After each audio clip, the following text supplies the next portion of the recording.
I remember this one band that said on its biography that it would only play one gig a year and that none of its songs would be simple songs, by which they meant that all of their songs would be played in complex time signatures. The result, as you would probably expect, was a bunch of unmemorable songs and probably that one gig only. Because the easiest thing in music is to write a complex song.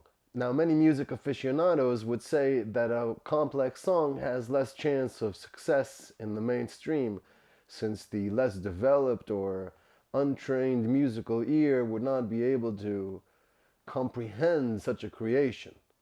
But of course, they're ignoring bands like Queen and Pink Floyd, and of course, that whole genre called classical music, liked by a bunch of people, which together have contributed some of the most complex pieces of music ever.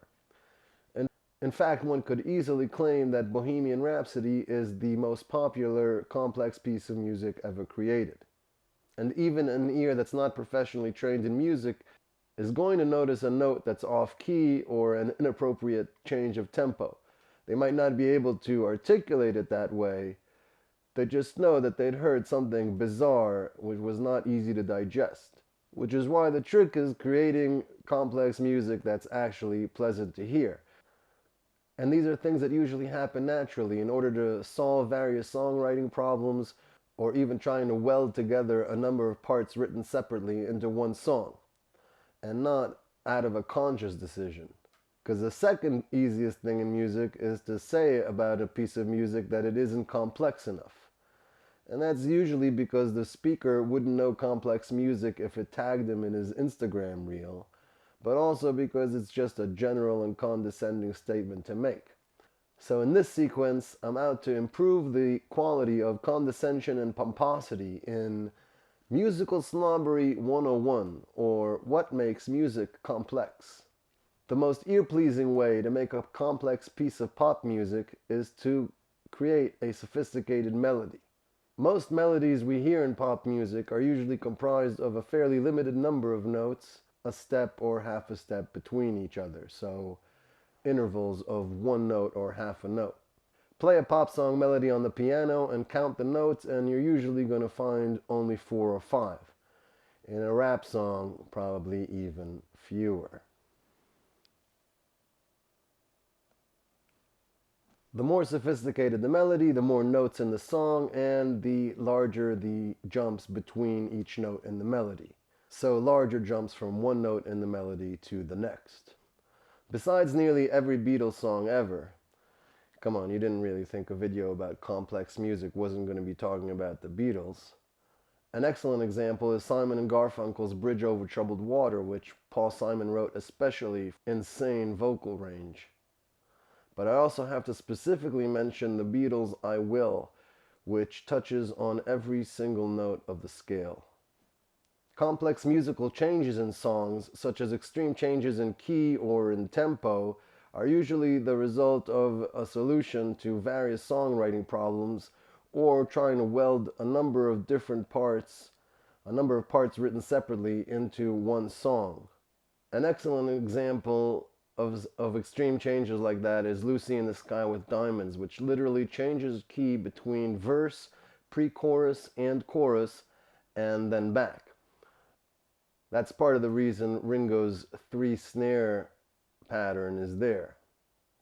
But even more genius is their half-step modulation in And I Love Her. Seriously, if you want to challenge yourself, see if you can spot that one. Now, please note that I'm not talking about the very common 2-step modulation which many songs feature in an attempt to try to get their song some unearned zip.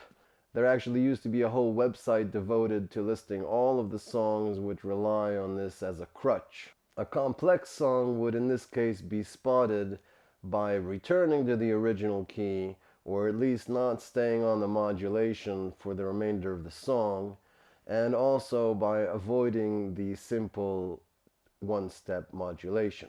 A large number of complex pop songs are comprised of an exceptionally large number of parts. While a pop song is usually going to consist of 3 parts, the complex song might feature many more parts which dramatically alter the mood of the song.